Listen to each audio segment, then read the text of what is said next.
Pourquoi vous me filmez? Ça, c'est pour moi, pour après. Est-ce que tu veux bien me dire comment tu t'appelles? César. Ok, César. Bonjour. Moi, je m'appelle Adèle. Je suis commissaire de police. Je m'occupe de tout ce qui arrive aux enfants. Est-ce que tu sais pourquoi j'ai voulu te voir? Non, T'as pas posé de questions? rien. Bon. Est-ce qui est arrivé à ta grande sœur, on t'a dit? Oui. Ouais? Tu m'expliques? Euh, euh, des personnes l'ont tapé. Enfin, une personne l'a tapé. Bonjour et bienvenue à tous dans ce podcast dédié aux réalisatrices et réalisateurs de courts-métrages. Mon invitée aujourd'hui s'appelle Violette Giton. Coach pour enfants et réalisatrice, Violette a réalisé le film Ce qui appartient à César, dont la trajectoire l'a menée jusqu'au César. Avec elle, nous allons essayer de répondre à cette question simple. Comment faire un court-métrage aujourd'hui ? Donc je m'appelle Violette Giton, j'ai 26 ans. Je suis née à Rennes en Bretagne. Je suis arrivée à Paris après le bac pour les études. J'ai découvert le cinéma plutôt collège, fin de collège, lycée. Rennes et la Bretagne, c'est un endroit hyper vivant en termes de cinéma. Il y a pas mal d'assauts, de festivals, de moyens en fait. Enfin, c'était assez dense et donc ça m'a permis de, voilà, à travers ce milieu associatif-là, de découvrir non seulement un peu le cinéma, enfin pas en tant que spectatrice, mais aussi en tant que petit à petit, on va essayer d'écrire un film, on va le tourner, on va le monter, on va tout ça. Et donc j'ai eu la chance dès en gros la troisième, quoi, 15 ans d'avoir vu un peu toute la chaîne de production d'un film et d'avoir déjà quelques moyens pour écrire un court métrage et voilà ce que j'ai fait. Et donc, mon premier court-métrage que j'ai réalisé quand j'avais 15 ans, quoi, pendant mon année de seconde. Et vraiment découvrir l'autoprod où tu mélanges ta maison de vacances avec ta grand-mère et tes parents à la régie, tes potes, non, tes potes de 14-15 ans à la perche, à l'image, etc. Trouver via cinéaste.org ou Facebook ou autre des gens un peu plus pros pour former les jeunes qu'on était, pour être un peu chef de poste, quoi. Ils existent toujours ces courts-métrages ? Ouais. Tu les as mis en ligne ? Ils sont Ouais, bah en accessibles ? fait, Tête Bêche, du coup, ce court-métrage-là qu'on a tourné dans ma maison de vacances, j'en suis hyper fière. Et vraiment, aujourd'hui, en tout cas avant César, ce qui appartient à César, quand on me demandait d'avoir mon travail, j'envoyais ce film-là, alors que c'était vraiment un film, il a plein de défauts des premiers films, mais je trouve qu'il est vraiment, j'en suis contente. Et il y a un casting de ouf, c'est avec Zoé Héran et Esther Garel. Et que pareil, j'avais contacté via Facebook en mode Salut, j'ai 14 ans, est-ce que tu veux jouer dans mon film? Et elle avait accepté. Dingue. Ouais. Déjà, t'es la première à me dire, la première de tous les gens que je rencontre, même en dehors de ce Ouais. podcast, à me dire que t'es fière d'un film que t'as fait à 15 ans. Ouais, franchement. D'habitude, c'est plutôt les trucs qu'on vous met sous le Mm. tapis.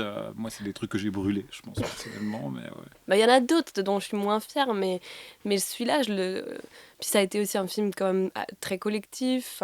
Et pour le coup, j'ai bloqué pas mal sur ce film-là. Je l'ai tourné, c'était idyllique, tout s'est très bien passé. Et par contre, j'ai bloqué au montage quand, justement, mon année de première, et j'arrivais pas, parce qu'en fait, j'avais plus de sous, j'avais tout dépensé avant, parce que je savais pas, quoi, comment gérer ça.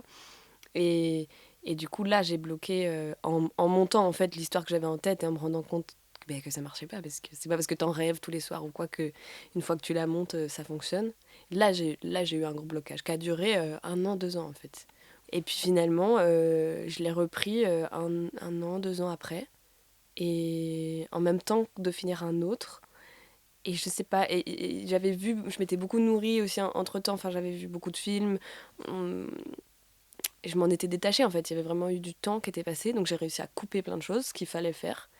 Et finalement, à monter un film dont je suis fière aujourd'hui, mais je pense justement parce que il porte en lui la trace du temps qu'il a fabriqué, quoi. Enfin, que j'aurais pas été fière du film si je l'avais monté, enfin, si c'était cette première version de montage un peu indigeste où il y avait tout dedans. Et les 2 ans que j'ai pris de recul et où tu grandis, enfin de 15 à 17 ans, c'est quand même plus la même personne. Et du coup, ce montage-là, il est finalement assez intemporel, je trouve. Enfin, mais aussi, et parce que c'est aussi un peu contemplatif, etc. C'est pas très très narratif. Et donc, je pense que ça vieillit mieux que d'autres films. Mais voilà. Et puis, après ça, je suis allée donc à Paris 7, où je suis pas beaucoup restée parce que j'avais envie d'être dans le concret, j'avais envie d'être sur les plateaux, j'aimais pas le fait on m'avait vendu la fac comme étant très très pratique, etc. Une des facs les plus axées sur la pratique de tout Paris. Et en fait, je trouvais ça me manquait, enfin, je trouvais que c'était pas assez. Et, et puis, ouais, j'étais dans une période où j'avais envie de faire et pas forcément d'écouter pendant des heures en amphi. En plus, c'était aussi la période gilet jaune, blocage, etc. Donc en fait, la fac était beaucoup fermée. Donc bref, j'y étais pas beaucoup. En parallèle, je joue dans un court-métrage de film grand 8 où en fait je suis pas du tout comédienne, mais il cherchait une Bretonne qui savait nager pour pouvoir se noyer dans un film, enfin jouer la noyade. D'accord. C'était quoi le film? Ça s'appelle Saison calme de D'accord. Célia Ouais, je Pchir. connais. Voilà. C'est vrai, tu l'as vu? Bien sûr, ouais. Bah, tu vois là comment j'avais les cheveux longs et que je me noie à la fin. Je spoil complètement, mais C'est toi voilà. qui te noies à la fin? Ouais, D'accord. mais j'ai beaucoup changé. Ok, ouais, je t'aurais pas reconnu, tu vois. Et ben, il cherchait donc une nageuse bretonne. Et, euh, et bref, on est allé me chercher et ça l'a fait. Et donc, j'ai rencontré Lionel Massol, donc de Film Grand 8, par ce biais-là. Et c'était aussi le premier tournage pro auquel je participais. Donc, c'était pas mal de découvertes. Et c'est comme ça que je rencontre Grand 8. Ensuite, je fais un stage chez eux en prod avant de me rendre compte que je ne veux pas du tout faire de prod. Mais à ce moment-là, ils tournent pas mal de films avec des enfants. Et moi, l'été, depuis que je suis toute petite, je pars en colonie de vacances avec ma sœur. Et là, depuis quelques années, j'ai l'âge d'être anime. Donc, bref, je suis beaucoup l'été en colo, quoi. Et très intéressée par l'animation, etc. Et donc, Grand 8 le sait. Et du coup, eux, ils ont une petite connaissance du poste de coach. Je sais plus s'ils appellent ça comme ça, mais en tout cas, ils ont fait à ce moment-là le film Les petites mains de Rémi Allier, où il y a un bébé dedans. Et donc, ils s'étaient un peu préoccupés de la question de comment tourner avec les enfants. Et du coup, j'ai l'impression qu'ils étaient un peu, je sais pas si pionnier c'est un grand mot, mais en tout cas, ils étaient un petit peu sensibilisés à la question de tourner avec les enfants. Et donc, ils se retrouvent avec plusieurs films qui se tournent avec des enfants. Une stagiaire qui est nulle en prod, mais qui s'y connaît avec les enfants, qui demande qu'à faire ça. Et donc, ils m'ont mis sur un film voilà, en tant que coach pour essayer. Et là, moi, j'ai découvert que c'était un monde à inventer, un poste vraiment passionnant. Et où il y avait tout à faire. Et en gros, donc il y a ça, je découvre le taf de coach. Ils me mettent sur plusieurs de leurs films après. Et ben Lionel, justement, Massol, voit le film dont je te parlais, donc Tête Bêche, le film que j'ai fait à 15 ans. Et comme quoi, donc il le regarde, et en fait, il l'aime beaucoup. Et il se dit, mais est-ce que t'écris, quoi? Et, Il le regarde parce que tu lui avais envoyé ouais, ou... je pense. Oui, c'est ça, parce que quand j'avais joué dans le cours, j'avais dû dire, moi, je veux pas être comédienne, je veux plutôt être réal et tout. Et donc, voilà, il avait dû me dire gentiment, ah, bah, t'as fait des trucs, je peux voir, machin. Et je lui avais envoyé. Et je sais qu'il avait beaucoup aimé. Il se passe un peu de temps. où moi, là, je suis perdue, c'est Paris, je connais plus personne, j'ai l'impression que c'est monstrueux de commencer sa carrière à Paris. Enfin bref, c'est assez absurde. Et en fait, je redemande un stage en prod à Grand 8. Et là, Lionel me dit cette phrase magnifique que je pense, franchement, j'ai eu tellement de chance de l'entendre. Il me dit tu veux pas plutôt nous écrire un film Ok. à la Ouais, place de effectivement, faire... c'est rare comme Voilà. phrase. Ouais. Et donc, je restais un peu choquée, mais en fait, j'avais commencé à penser à ce qui appartient à César, et ça dormait un petit peu, et du coup, c'est un peu la phrase qui m'allume et où je dis, ok, bon, bah, j'y vais, j'essaye d'investir un peu ça. Et ensuite, je me souviens d'un rendez-vous avec Lionel et Jules Reinhardt, qui est mon producteur aujourd'hui, qui a produit César et qui était chez Grand 8 à l'époque. Euh, et où voilà, on va manger un boboon et il me demande de pitcher mon film, et moi je suis rouge de timidité. Enfin vraiment, je suis tellement stressée, j'ai 19 ans. Et je m'étouffe à moitié dans Dans ton bobo. dans mon boboon en même temps que j'essaye de pitcher ce film en plus qui est hyper intime et tout. Mais j'ai dû pas complètement me foirer parce qu'ils me disent ok, vas-y quoi, envoie-nous, on veut lire des choses. Et confinement, Covid. Et en fait, pendant le Covid, j'écris quand même. Et ça rentre en prod doucement quoi. Et c'est finalement Jules qui me suit. Et voilà. C'est quoi, justement, pour revenir un tout petit peu en arrière, avant justement 15 ans, ce moment où, où tu commences à avoir envie de faire des films, c'est quoi les films qui te donnent envie, justement? Franchement, je... j'aimerais parfois à cette question répondre autre chose que ce que je vais te répondre, mais Hmm. c'était tellement franc. Vraiment, je pense que ma première... En fait, il y a eu Billy Elliot qui a beaucoup compté quand Ok. j'étais vraiment jeune. Euh, mais comme une expérience voilà, de spectatrice qui m'avait beaucoup touchée, etc. Mais sans forcément qu'il y ait un lien avec le fait de moi, après pouvoir faire ça.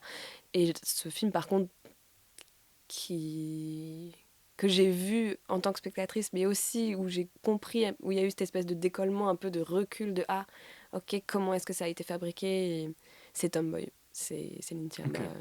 Et d'où, en fait, c'est très cohérent parce que je vois Tomboy, je suis sciée par la performance de Zoé Héran, à qui j'écris sur Facebook, on devient potes parce qu'en fait on a le même âge à cette époque-là, et elle joue dans mon film après quoi. Hmm. Donc, et je pense que l'histoire m'a touchée, mais je pense aussi dans le film qu'il y a cette espèce. C'est très épuré, c'est très.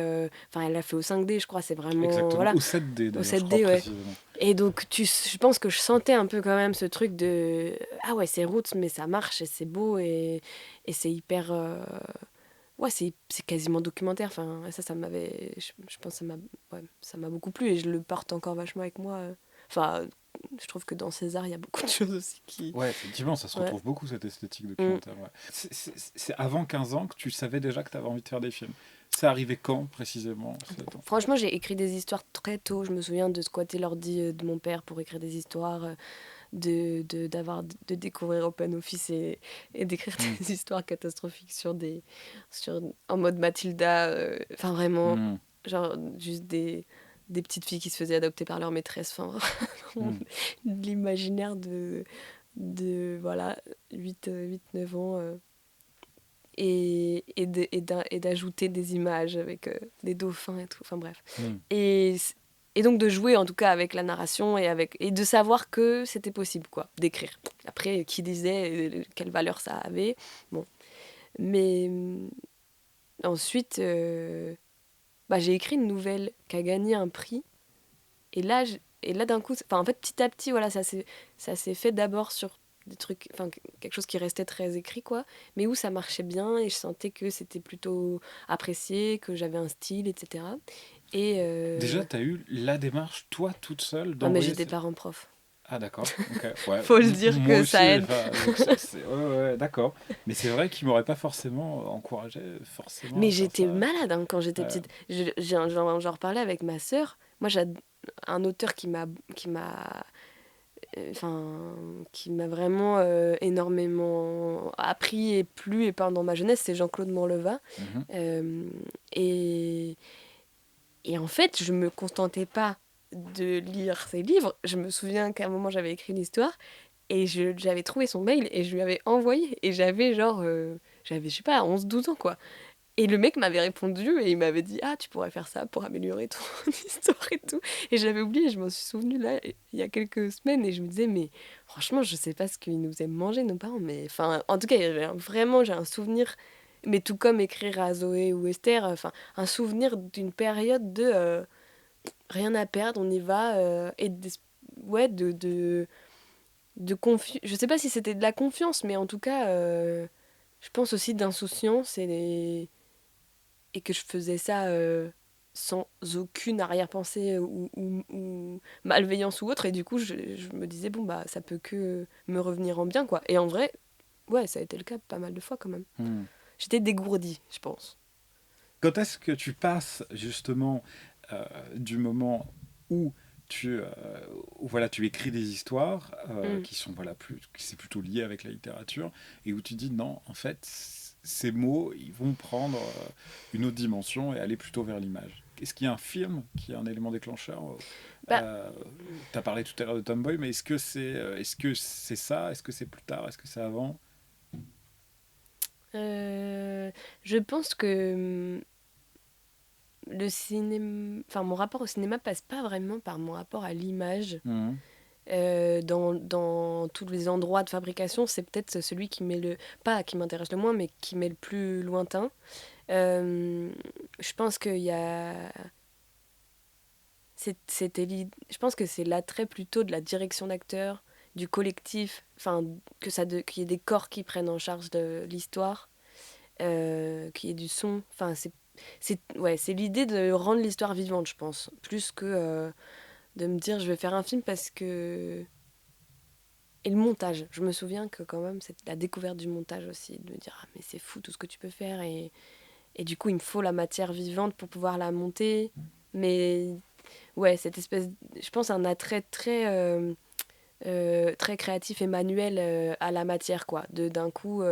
Et puis, en fait, quand c'est aussi un moment où je suis au lycée, enfin fin collège-lycée, c'est que un moment où tu as envie d'être en groupe, en meute, de faire des projets avec tes potes, enfin que ça aille un peu, enfin, voilà, d'avoir un peu des moteurs, quoi, et du coup ça allait complètement dans ce sens-là. Et on était une vraie bande à, à- on a créé une junior association, ça s'appelait, parce qu'on était tous mineurs, c'est trop mignon.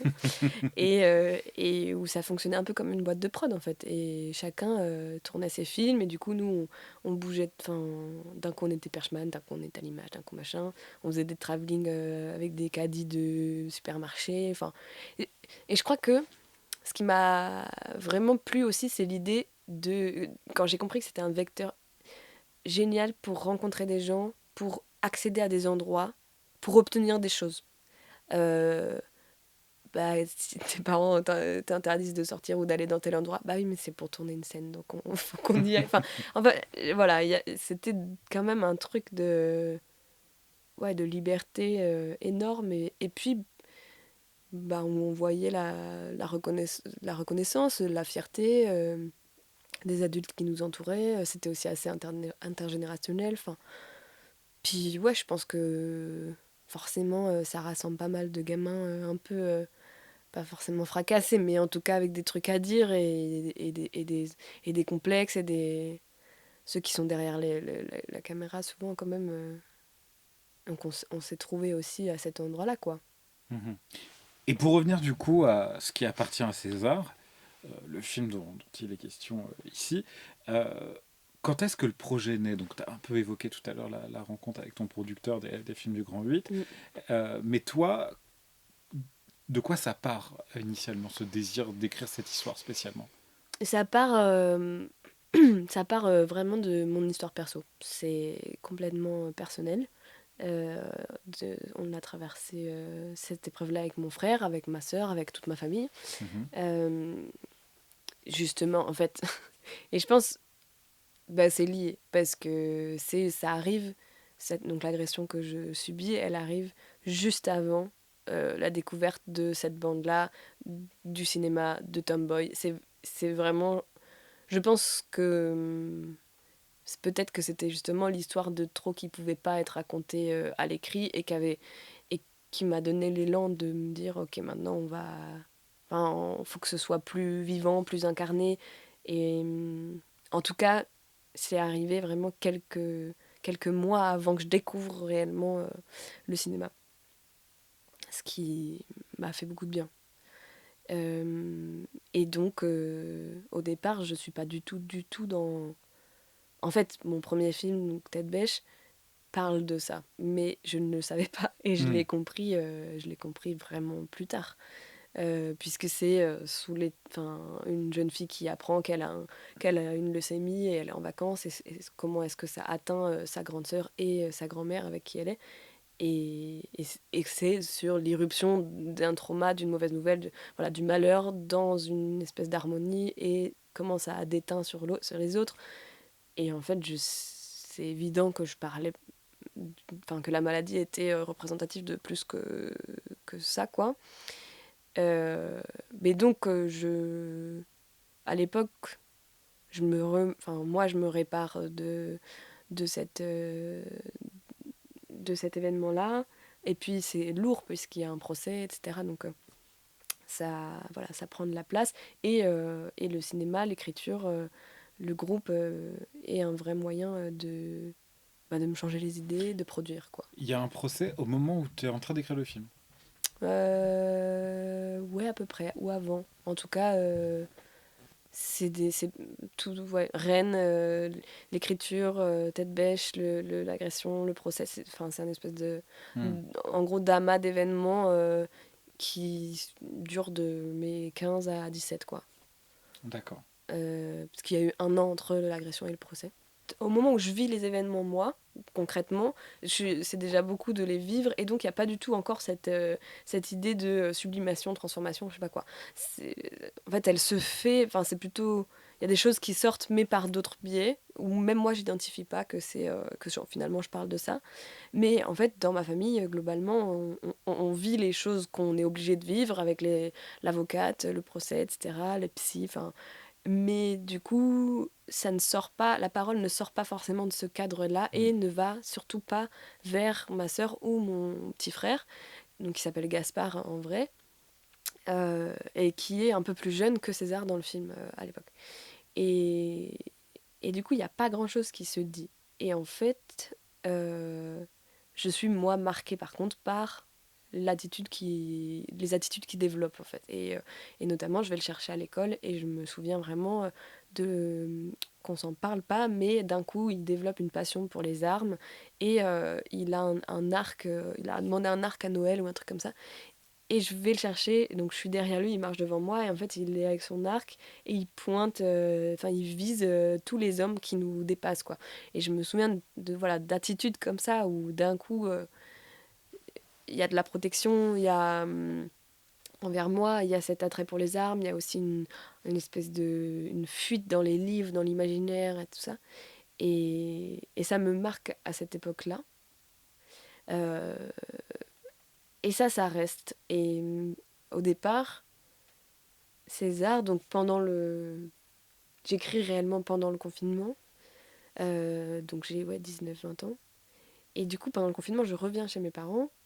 Ma sœur n'est plus avec nous, mais mon frère est là. Et donc ça recrée un peu cette espèce d'environnement très très fermé dans lequel j'avais pas été depuis plusieurs années. Et là, je le revois et je vois surtout qu'on n'en a pas parlé, enfin que ça reste en suspens et que c'est un sujet qui tabou, quoi. Et, et donc j'amorce petit à petit des discussions, des questionnements, etc. Et il s'ouvre et là on en parle pour la première fois avec le prétexte que je m'intéresse peut-être à ça pour faire un film, etc. C'est encore une manière d'aller Ouais. quelque part via le cinéma, d'accord. Et Et ouais, là, il me dit des choses qui me marquent énormément. Et puis qu'on s'était jamais dites, quoi. Et notamment, il me dit que qu'effectivement, on lui a jamais rien dit concrètement, mais qu'en fait, ce qu'il comprenait, c'est qu'il l'a compris à table, quand on parlait à table. Il dit cette phrase, il dit je parlais pas beaucoup, mais j'écoutais. Moi, j'écoutais beaucoup quand vous parliez à table. Et tout ça. Et donc, je comprends qu'il a chopé des bribes d'infos et qu'il s'est construit une réalité dans sa tête, mais qui est pas forcément vraie. Et je crois que je sais que la réplique dans Ce qui appartient à César, quand il dit on a tapé ma sœur, c'est ce qu'il me dit. Il me dit au début, je comprends ça. Enfin, en fait, qu'est-ce qu'il t'a fait, ce gars, quoi? Et il t'a tapé, enfin, il pense qu'il m'a tapé. Donc voilà, faut réécrire entre nous doucement, etc. Redonner le vrai sens aux choses, quoi. Et puis, du coup, en faisant ça, je trouve ça me touche beaucoup. Et lui s'exprime aussi sur comment ça l'a impacté dans sa masculinité à lui en construction. Donc, on est en plein dedans parce que pendant le confinement, il a 14-15 ans, quoi. Et il me dit vraiment que ça, en fait, ça l'a modelé parce qu'il disait j'ai compris qu'un homme t'avait fait du mal et comme j'étais un homme, j'ai compris que j'étais potentiellement une menace. Et ça, il me le dit cash comme ça, quoi. Et là, je me dis, ok. Le film, il est là. Et je commence par écrire un film qui est en fait avec deux points de vue en parallèle, le point de vue de la sœur et du frère, où il y a déjà l'escrime. Et où, en fait, j'aime beaucoup l'idée du parallèle entre l'escrime et le procès et le monde de la justice, avec un peu le noir, le blanc, l'espèce de tenue très représentative, le fait qu'il y ait des maîtres des deux côtés, et que ce soit... Voilà. Et donc, T'avais pas de lien spécialement avec l'escrime? aucun. Aucun, d'accord. Purement C'était vraiment de la imaginaire fiction, et quoi, d'accord. esthétique, voilà. Et avec un intérêt quand même de me dire, c'est un sport qui est très androgyne, enfin c'est à la fois de la danse et en même temps un sport de combat. Il y a enfin, symboliquement en tout cas, ça me parlait beaucoup, mais j'en ai jamais fait. Et voilà, et je commence à écrire enfin à penser à ce film en parallèle avec les deux points de vue. Et puis petit à petit, Jules, du coup, qui là m'accompagne déjà, enfin, voilà, on avance vers l'idée que c'est le point de vue de César qui compte et qui doit primer. Et c'est pas du tout un regret pour moi, au contraire. Et, et s'en suivent 2 ans et demi d'écriture, 3 ans. Voilà. 3 ans d'écriture. Franchement, ouais. Ouais, ok. Pas tous les matins, Non, non, 9h, machin, évidemment, tu ouais, vois. ouais. Mais ça s'étale sur, ouais, entre 2 ans et demi, 3 ans, je dirais. Et tu comptes là-dedans la phase de financement ou pas du tout? Oui, quand même. Ouais, quand même. Parce que parce que je pense que j'ai écrit jusque genre 2 semaines avant le tournage, quoi. D'accord, ah oui. Ouais, bah tu un peu peaufines des trucs et puis... Mais je crois qu'on a eu 2 ans avant avant des trucs qui sortent de nos échanges de mails, quoi. Avant de candidater à quoi que ce soit, de tenter telle aide et tout. Et, euh, et c'est le pitch de Pantin qui a vraiment déclenché l'espèce de sortie de l'œuf, quoi, d'éclosion. Enfin non, d'abord j'ai fait une résidence au Moulin d'Andé. En fait, les deux étaient en même temps. Et ça, c'était super.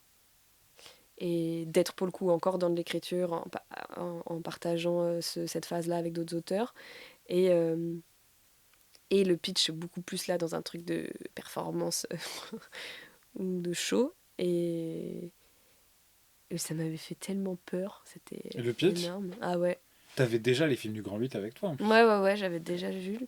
Mais, mais c'était trop flippant. Et puis, il te prépare pas beaucoup. Donc là, c'était vraiment la sortie, enfin, le dévoilement du travail. Et du coup, pour m'entraîner au pitch, on avait fait des oraux blancs avec plein de gens que je connaissais pas. Enfin, ça devenait, ça y est, c'était plus toi sur ton bureau qui écrit sur ton ordi. C'était maintenant, il faut aussi des qualités d'oratrice, enfin, pas de charme, mais quand même, voilà, de savoir convaincre, de savoir bien parler, bien répondre. C'est quoi justement ton rapport à l'écriture?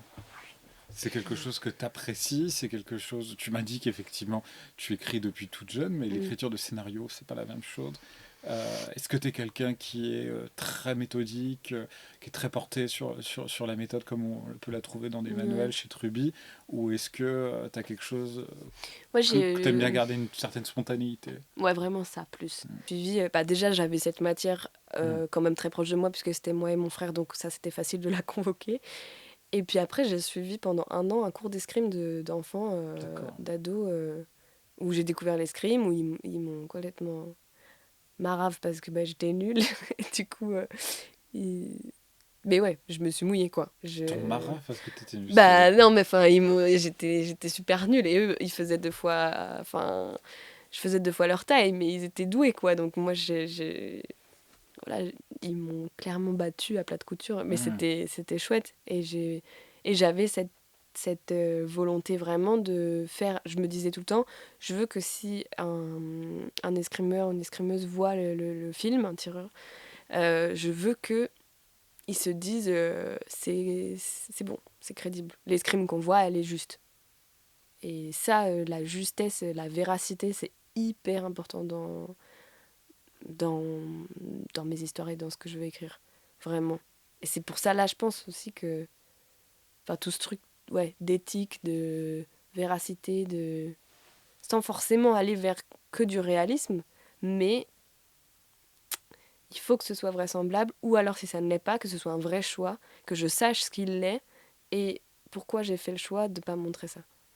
Le sabot sur la voiture de flic, enfin sur la voiture où a lieu l'agression dans César Mhm. par exemple, c'était un gros truc.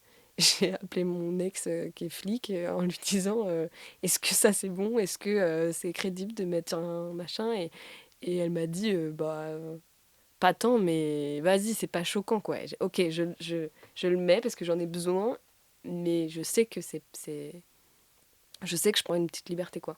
Mm. Mais c'est trop important pour moi de... Ouais, enfin, si tu t'octroies la liberté de comprendre que tu es en train de le faire. Et c'est pas parce qu'on a les moyens et potentiellement le talent pour écrire plein de choses qu'on doit raconter n'importe quoi. Enfin, parce que pour le coup, t'as des gens qui sont concernés par les histoires qu'on peut raconter, à qui ça peut vraiment faire du tort ou du mal. Et Bien sûr. ouais. Ça, je pense que c'est un des principes les plus francs que j'ai Mm. dans ma manière de travailler. Et pour reprendre le processus, donc tu écris pendant 1 an.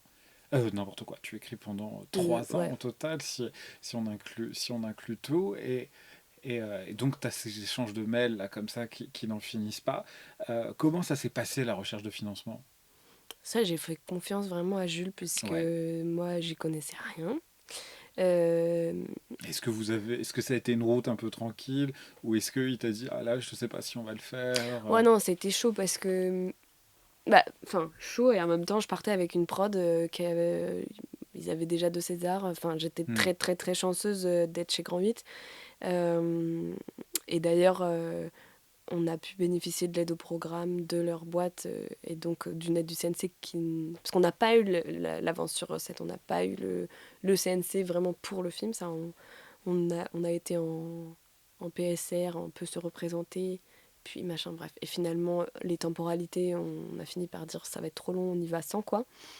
Mais on a eu quand même de l'argent du CNC avec l'avance sur recette, avec l'aide Hmm. au programme. Et ensuite, il y a eu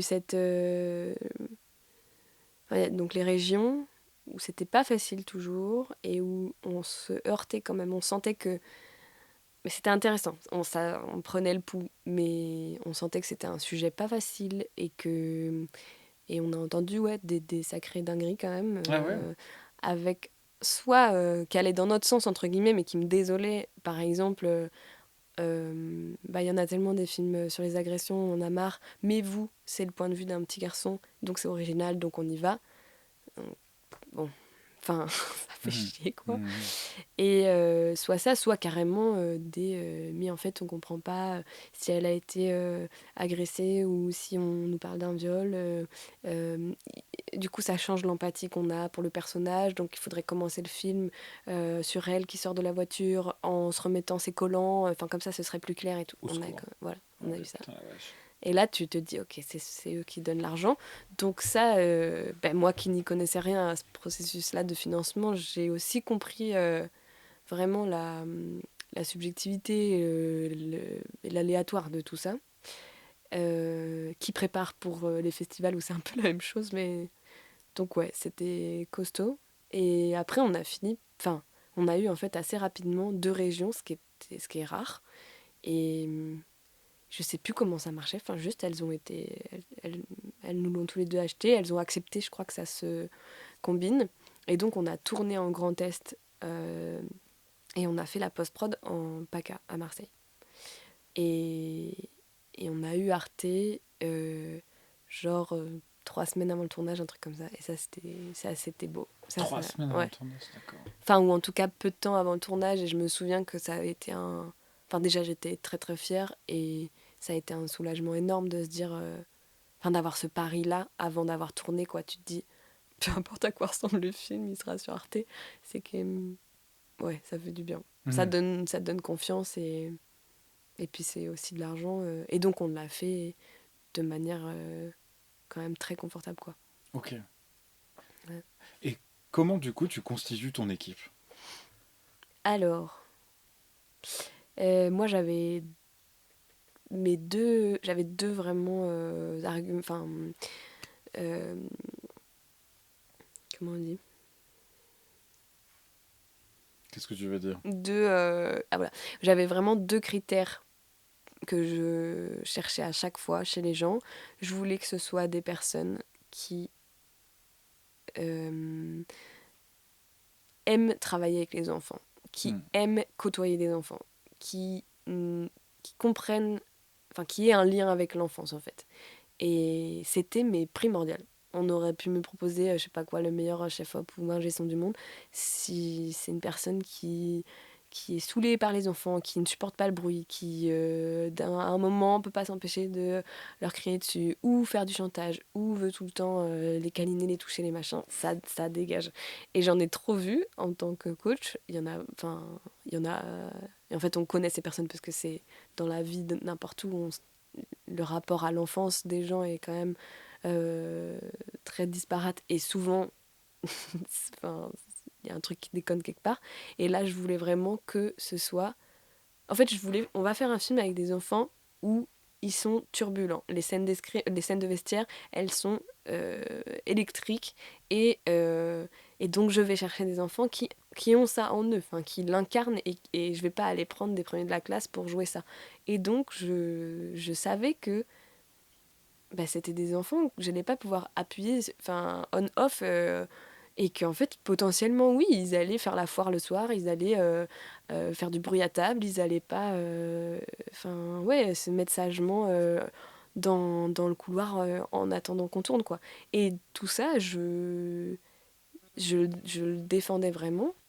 euh, et donc, je voulais des gens qui veulent faire un film réellement en collaboration avec des enfants. Pas juste avec des enfants, mais en collaboration. Et qui soient aussi ben, capables de leur parler, d'être intéressés par eux, tout ça, quoi.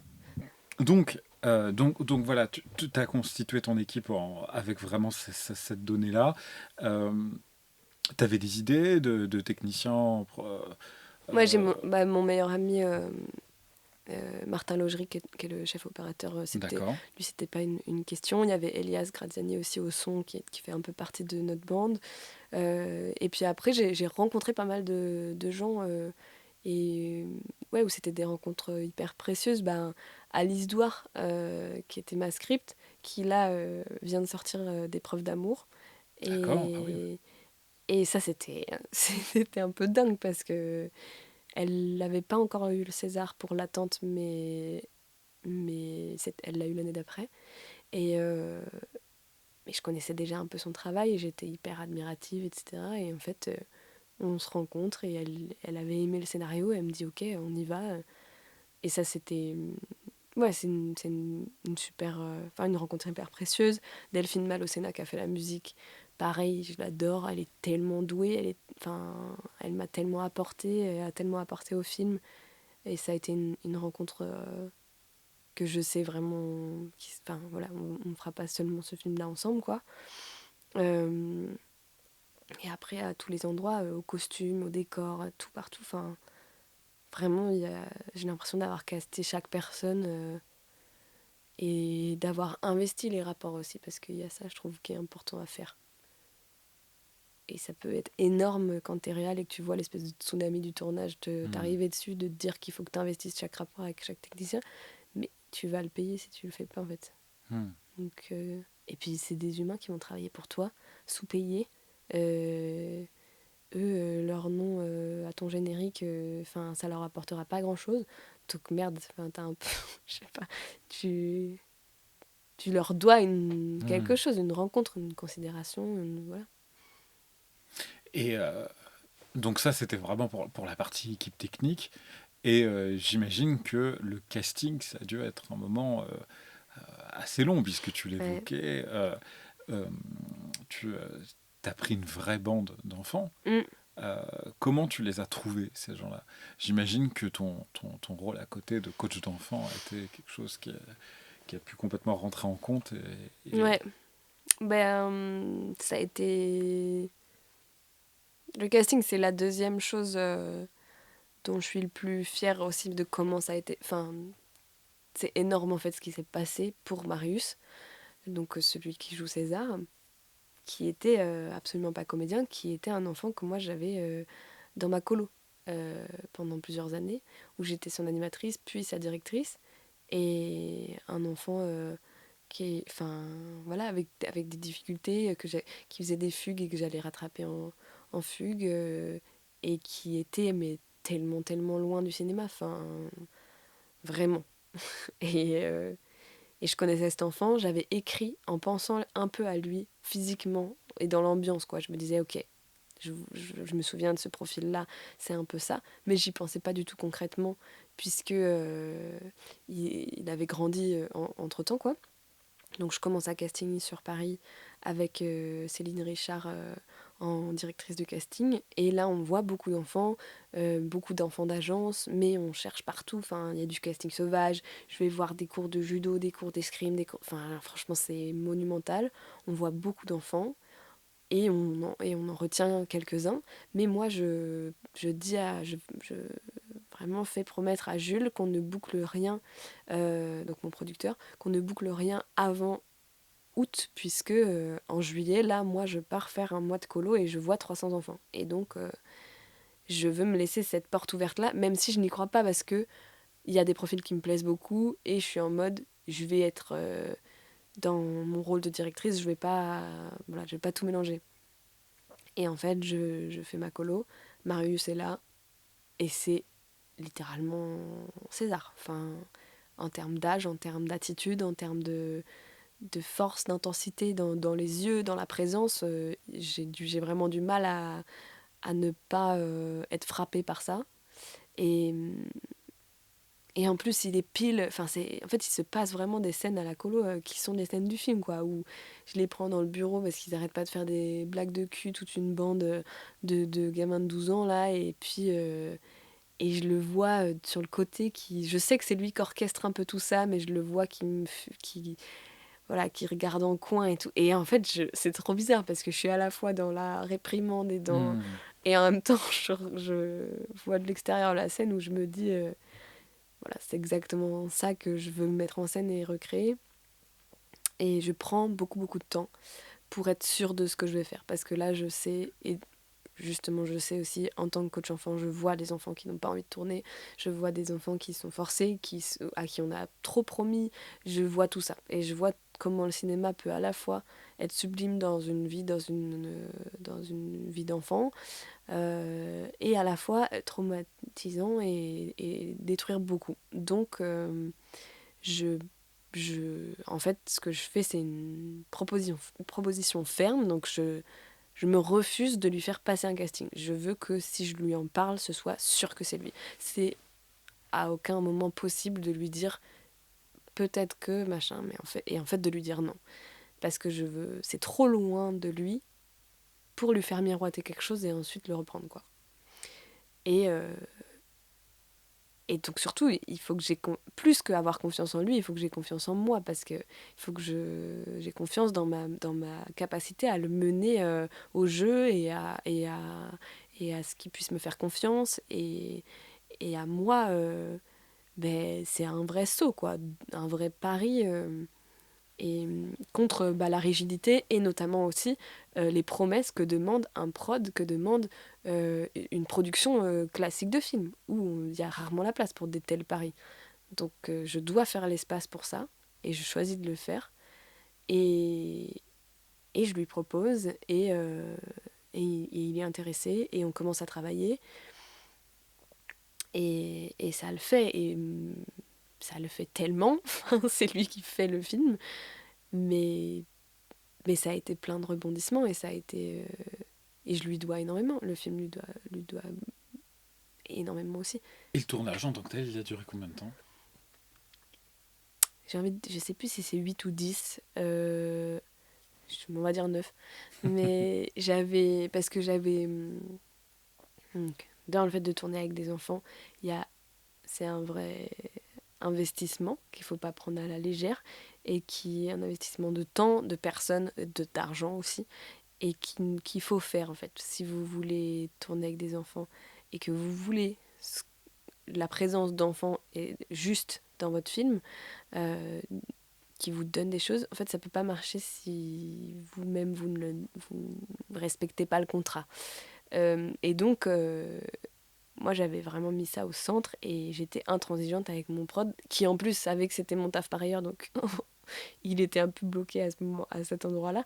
Mais j'avais dit, moi je veux une journée de répétition avec les enfants sur le décor pour que par exemple ils fassent de l'escrime, parce qu'il n'y en avait qu'un seul dans le lot qui savait faire de l'escrime. Ok. Donc ça c'était pas le tournage, mais ça faisait un peu partie puisqu'on était sur place, et c'était on a fait des jeux, on a fait des plans tests, on s'est installé, il y avait 2 coachs pour les accompagner, 2 coachs qui venaient de Makolo, donc qui connaissaient Marius et que Marius connaissait, pour avoir un peu des repères.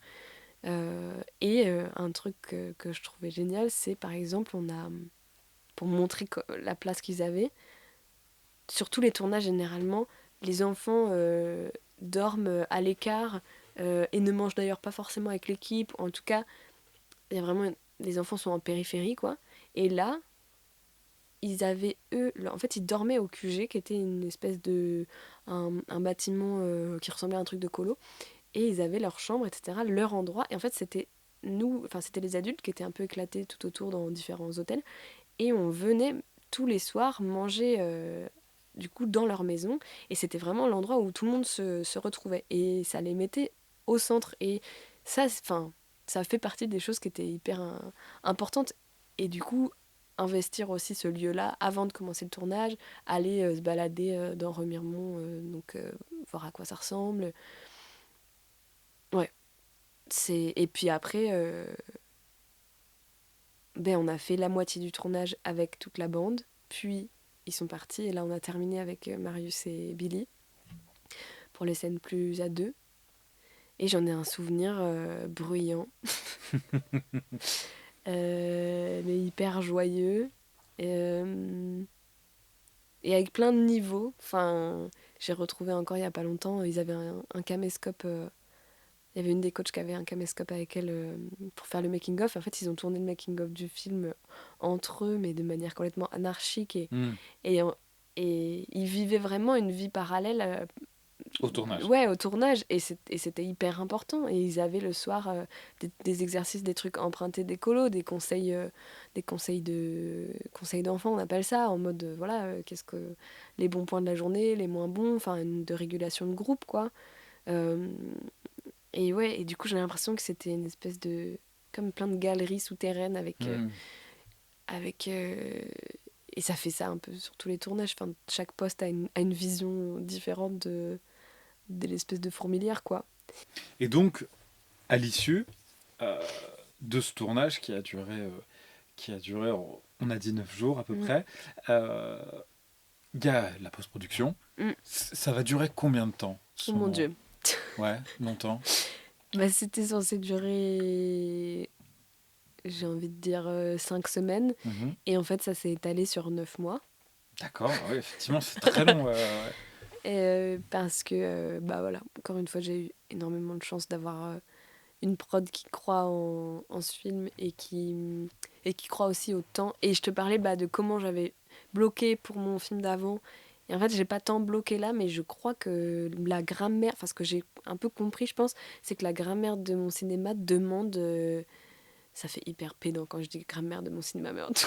Enfin bref, le style quoi. En fait, comme c'est pas très bavard, assez contemplatif, qu'il y a plein de symboles, dès qu'ils marchent, pas dès qu'ils marchent, mais voilà, et qu'il y a quand même de la matière, en fait, j'ai l'impression que c'est des films qui se révèlent vraiment par le temps aussi. Mais le temps qu'il leur est passé dessus, quoi. Enfin, que ça peut pas être des montées tournées, enfin des tournées montées directes, quoi. Mhm. Qu'il y a dans leur durée, ils ont une durée de maturation obligée. Et donc arrive le moment de, Le de distribuer grand, le film. le grand vide. Exactement. Et là, du coup, qu'est-ce qui se passe? Parce que tu évoquais Mm. tout à l'heure, effectivement, une période comme ça pendant 1 an où il se passe rien. Bah, il se passe concrètement le classique ah, on va tenter Cannes, on va tenter Berlin, on va tenter Venise, on va tenter Angers. Bref, on tente tous les gros. Et dans pas mal de ces gros-là, on est en shortlist, mais on dépasse pas la shortlist et on n'est pas pris, quoi. Et en plus, c'est pas du tout. On va croire que je me défausse, mais enfin, c'est l'année notamment où Clermont perd de compétition nationale pour coupe Ah oui. budgétaire. Donc, on sent aussi que globalement, ça devient de plus en plus chaud pour la culture et pour les festivals et que et, et voilà, et ça fait peur, quoi. Mais et puis, il y en a qui sont plus durs. Angers, je l'ai eu un peu en travers de la gorge parce que c'était premier film et thématique sport. Et j'étais là, ah non, putain, on n'est pas pris, on n'y est pas, quoi. Donc, T'as jamais su pourquoi? non. Pas Angers, je crois pas. Ouais. Mais Parce que d'autres, tu savais pourquoi t'avais des... oui, Venise, on est allé très loin, par exemple, et ils nous ont écrit un super mail. Enfin, ouais, ça dépend. Parfois, ils répondent, d'autres. Mais voilà, donc ça, c'était dur, et en même temps, je crois que au bout d'un moment, je sais pas, au bout d'un moment, tu te détaches un peu du truc. Et j'étais allée à Clermont, donc on n'était pas pris, mais on était au marché, je sais pas quoi, bref. Et j'étais jamais allée à Clermont, je voulais voir à quoi ça ressemblait, j'y étais allée, et là j'avais vu plein de films, du coup, et je crois que ça m'avait beaucoup aidé de voir des films, d'en aimer certains, de pas en aimer d'autres, et de voir en fait, ok, bah, ils sont pas tous 5 fois mieux que ton Hmm. film. Genre, en fait, c'est. Enfin, petit à petit, en fait, il y a eu des événements comme ça, ou d'en parler à des gens qui avaient vécu des parcours de festival et tout, où tu désacralises et où tu comprends bah, ce que je te disais par rapport au financement, quoi. C'était Hmm. un peu l'étape 2 en mode, ah oui, encore une fois, là, on se heurte à un jugement anonyme et qui est aléatoire et ça veut pas forcément dire des choses de la qualité. Et puis, voilà, tu te questionnes aussi sur est-ce que le film a besoin d'être en festival pour exister? Est-ce qu'il n'y a pas d'autres endroits de diffusion plus alternatifs, plus machin, bon, bref. Et, et en fait, bah, au bout d'un an, on a le prix Unifrance, donc je ne connaissais pas avant de l'avoir, qui est en gros un prix qu'Unifrance décerne. Alors notre année, en tout cas, il y avait, je crois que c'est ça un peu l'idée, décerne à des films qui sont un peu passés sous les radars. Euh, et Christine Gendre, donc d'Unifrance, nous l'annonce en étant hyper enjouée et elle adore le film et le jury l'a récompensé. Et c'est à Cannes et Pendant le festival ou... ouais, Ouais. et je reçois ce prix-là. Et puis et sans que je sache vraiment si, enfin on saura jamais de toute façon, mais à partir de ça, ça explose et ça explose jusqu'à la sélection César et la nomination César l'année dernière.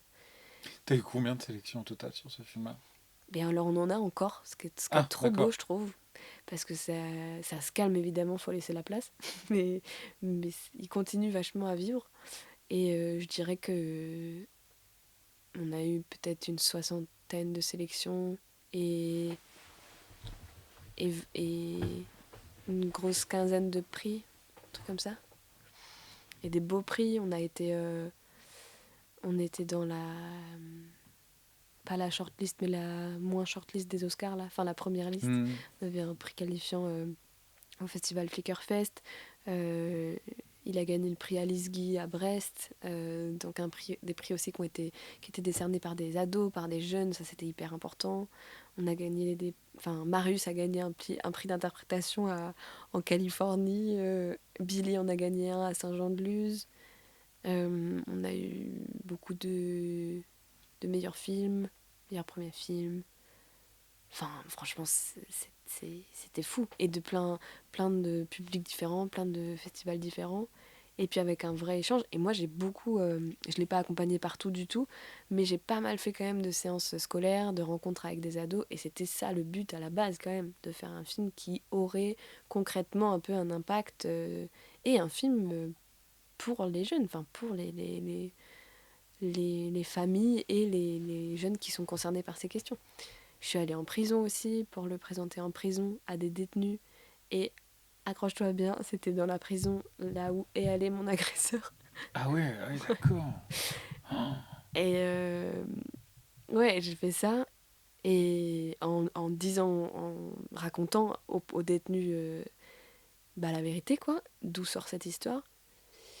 Et quand tu vis ce moment-là et que l'après-midi tu vas dans un collège et que une ado une ado me demande mais pourquoi vous avez pas montré l'agresseur et tout, pourquoi on le voit jamais, moi je veux voir César qui lui casse la gueule à la fin, pourquoi on le voit pas et tout, et je lui explique que c'est compliqué, que je voulais pas montrer, et puis j'essaie de l'orienter vers, je lui demande si tu devais faire une annonce de casting pour trouver cet homme, tu mettrais quoi par exemple dessus, et voilà, on réfléchit à ce que ça veut dire aussi de montrer, et à la stigmatisation, etc. Qu'est-ce que tu véhicules comme image, et, euh, et du coup, la plupart des élèves comprenaient, mais elles restaient bloquées. Elles disaient, mais non, mais je veux le voir, je veux le voir.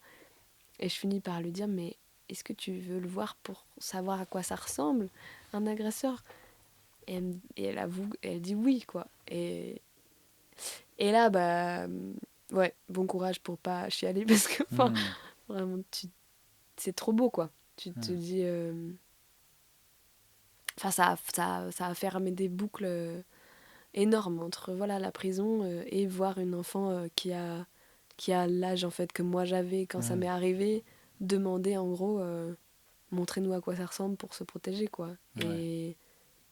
Et ça c'est bah, je sais pas si tu peux trouver plus de sens, enfin à la projection, la première projection à Rennes où il y avait du coup toute ma famille et tous les gens qui comptent pour moi là-bas, et Marius qui était là avec sa mère et son père qui se parlent plus, et là les deux sont là et ils se voient et il est félicité par une salle pleine, et il y a mon avocate de l'époque qui est là, c'est 10 ans après, enfin vraiment c'était intense en termes ouais, de sens, et en même temps sans être mièvre ou quoi du tout. C'est ma mère a dit poétique justice, enfin voilà, la justice poétique, quoi.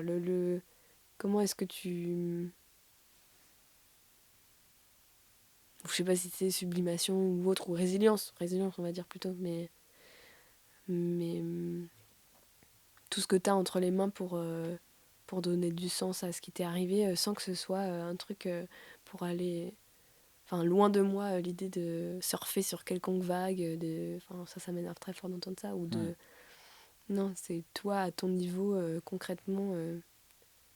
Je sais pas, quand une démarche que tu fais pour toi s'aligne avec quelque chose que tu fais aussi pour d'autres, pour la jeunesse d'aujourd'hui, donner les armes que toi t'as pas eues, et que ça fait sens, et qu'il y a des endroits du passé, de machin, d'aujourd'hui des lieux qui se rencontrent, quoi.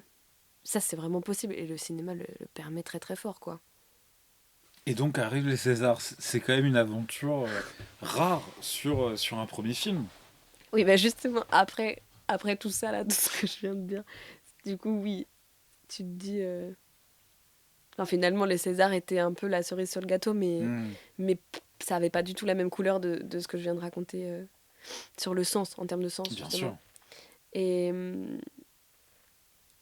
et ouais, bah, c'est...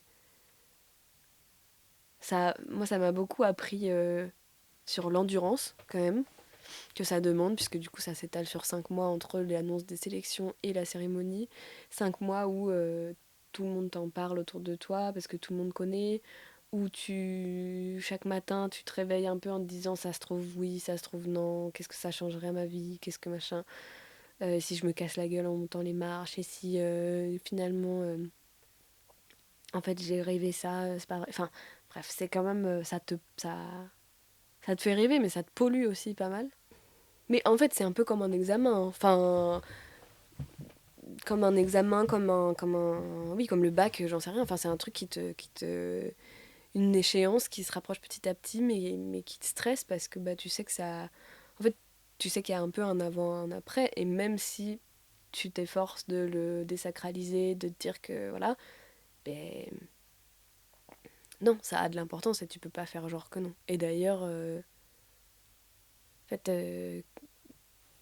y accorder énormément d'importance et t'écrouler et enfin tu peux pas être non plus là-dedans et tu peux pas être non plus dans nier le fait que ah bah non c'est rien c'est machin donc ça t'es quand même maintenu dans un espèce de jeu à jouer que t'as pas trop choisi de jouer mais que tu peux pas réellement ne pas jouer ou t'offusquer ou enfin voilà en fait c'est une chance immense le film a une visibilité enfin gagne en visibilité de manière folle. euh, c'est mondain, tu vas au brunch avec les petits fours, moi ça m'a permis de rencontrer Marina Foïs qui a été la marraine du film. Euh, et puis ben ouais, t'es mis en avant et les gens enfin, c'est une reconnaissance de la profession quoi. Euh, voilà. Et après, ben, quand nous on a eu la chance encore une fois d'être dans les 4 nommés, où là tu sais que tu vas à la cérémonie, ça me fait encore des frissons de, ouais, de stress, quoi. Parce que c'est un autre délire. Tu dois écrire ton discours. Et là, pour le coup, le et si, il est de plus en plus grand. Et, et il y a des trucs, des bails, des tenues et tout. Enfin, c'est tout un sketch.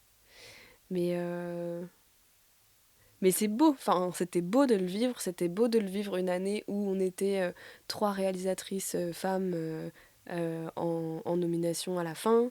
Et c'était beau aussi de... Franchement, c'était beau de pas gagner parce que, enfin, au moment où je suis entrée dans la salle et où j'ai vu ce que ça voudrait dire de monter, mais je me suis liquéfiée, quoi. C'est quand même...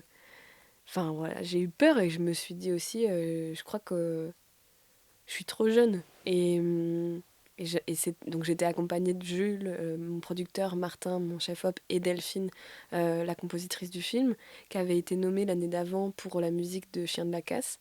Et elle m'a dit un truc génial. Elle m'a dit mais moi je suis contente de ne pas l'avoir eu pour Chien de la Casse parce que je suis très fière de la musique, etc. Mais c'est...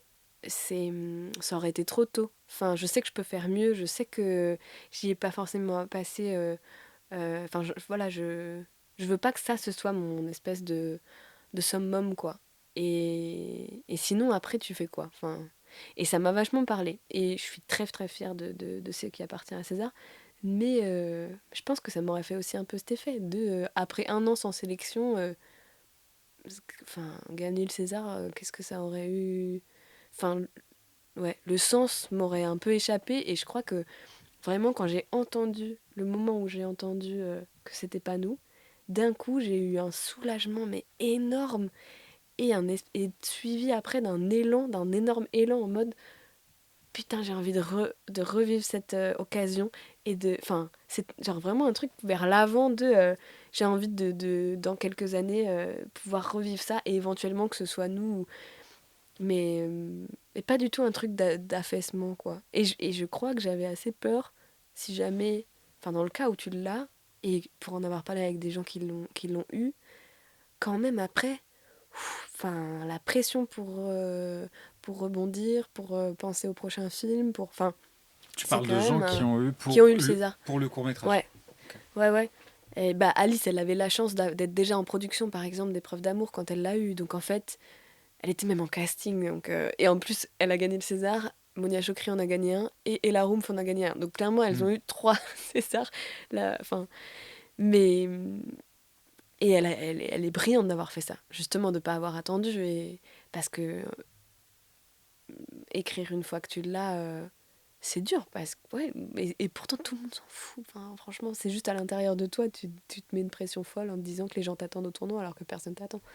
Mais voilà, moi j'étais hyper satisfaite avec ça et bien sûr que j'étais satisfaite. Enfin, et c'était drôle quoi. C'était aussi toute une mascarade quand même.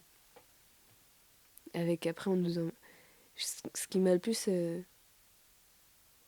choqué, c'est qu'on nous... Enfin, choqué non, mais fait rire, c'est quand pour aller de l'Olympia au Fouquet's, c'est des bus.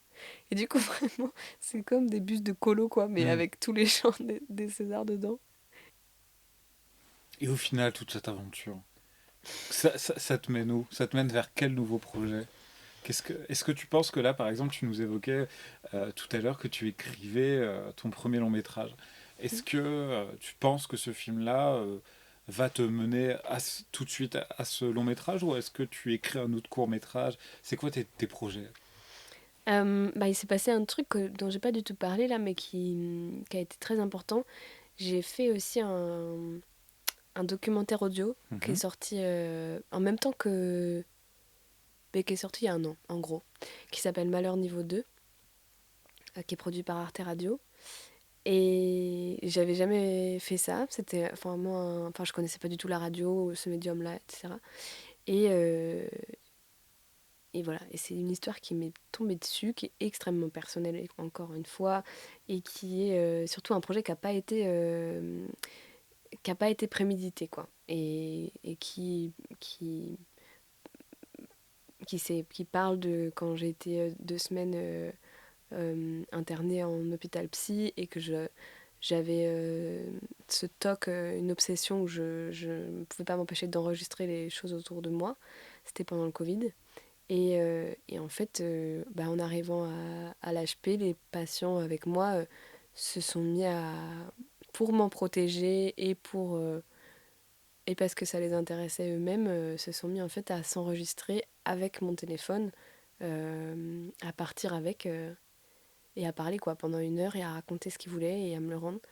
Et donc je suis sortie de l'hôpital avec 35 heures de rush de toute notre bande, hyper hétéroclite, voilà, et qui sont des confessions, des témoignages, des moments de vie sur place, des appels, enfin voilà, il y a une matière très disparate.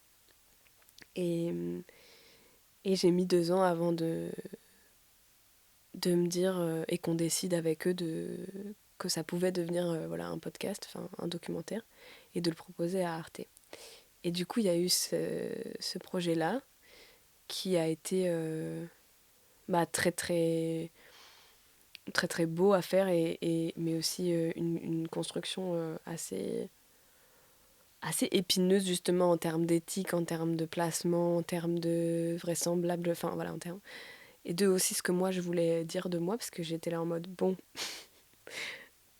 tout le monde sait déjà que t'as été victime d'agression, maintenant t'es allé à l'HP, puis t'es bipolaire, ça fait beaucoup que je mets sur la place publique. Et en fait, les histoires valent trop le coup. Donc, j'ai fait ces choix-là. Mhm. Et, et ouais. Et du coup, ça m'a permis de découvrir la radio, de découvrir Arte Radio, qui est un endroit génial. Euh, et, euh, et puis, j'ai remporté 2 prix avec ce podcast-là, et qui sont des énormes prix où c'était fou. À l'international, un meilleur documentaire européen et meilleur documentaire mondial là, de l'année.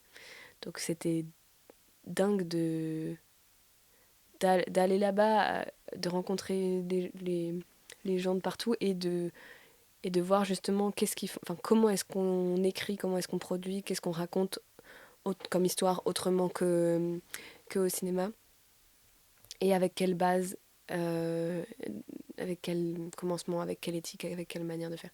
Et il y a ce projet du coup plus fiction, plus lointain, plus monumental. Pas monumental en termes de talent ou autre, mais c'est un film assez cher, un gros projet. Le long métrage que tu veux faire. C'est ça. Qui est en train que j'essaye d'écrire doucement, mais justement en essayant de respecter mon rythme. Eh ben écoute, on te souhaite de continuer à faire de nouveaux projets. Violette, merci beaucoup. Et puis voilà, on te souhaite plein de nouveaux projets pour l'année 2026. Merci. Merci à tous d'avoir été à l'écoute de ce podcast et à bientôt pour un prochain épisode.